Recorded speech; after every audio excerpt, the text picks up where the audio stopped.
So today we are doing a shoot for a THC gummy company. They're more than THC. They have like mushrooms and different types of brain boosting supplements. But because of that, we are going to be using a lot of organic materials, wood, stone, fruit to showcase the ingredients. So this is going to be a really nice collection.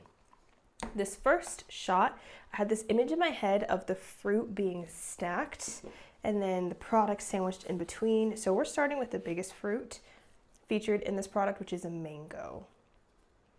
So I'm just gonna pick how I want the mango displayed. Probably something like that way we have a nice shine. The front of the packaging is gonna be dark for just a minute until I set up my diffuser paper here, maybe add another light, but we're gonna start with this. I'm using acrylic blocks behind everything here because I need everything to be balanced, and the blocks are the best way to accomplish that. So now we have the product, and I want the product to be second in line here. And now we're going to add raspberries because I think the raspberries are going to complement the red very nicely. And then on top of the raspberries, we will have gummies. When I'm placing the raspberries, I don't just throw them on here because if you do that, then it's not going to look very well. You want to make sure that each one is facing the light and kind of has its own purpose, its own moment. And then I always add a few supporting pieces in the back. If we're building up, I need to make sure that there's like a platform to build on. So I've now set up this sheet of diffuser paper in front of the camera, and I have this studio light here behind it. I tested out a couple different ways of bouncing light. I even tried using a whiteboard to just bounce light, but when you use a whiteboard, it actually sometimes makes it look worse. Let me show you why. Okay, so here's my shot set up with just the one light in the back and then a light against the backdrop. Now, as you see, the whole front of the label is pretty dark, so I added a small whiteboard. But you see these lines where the whiteboard ends? I don't like that. I don't think it's really clean for the shoot. So then I tried a bigger one. It added more light here, but still, again, we have this harsh line. So instead of using a whiteboard, I added the diffuser paper. And as you see, immediately we get more of a soft glow. But even still, on this one side, there's a line.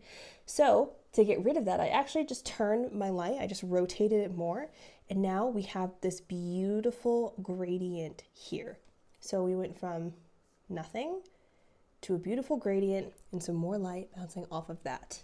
So now I want to quickly explain what I mean about rotating the light, because that might have confused some of you guys. So literally just taking it and rotating it, because depending on how this hits the diffuser also affects the way the reflection looks. This is why it's so important to understand your lighting and to actually play around with your lighting, because every little adjustment actually affects the way that your reflections look. So by me, instead of having it forced here, pushing it this way, it moves the gradient over on my product and gives me that nice soft finish. Now let's finish styling this shot. I'm gonna add a few blueberries in the mix here because this product has both blueberries and raspberries as well as mango in the mix.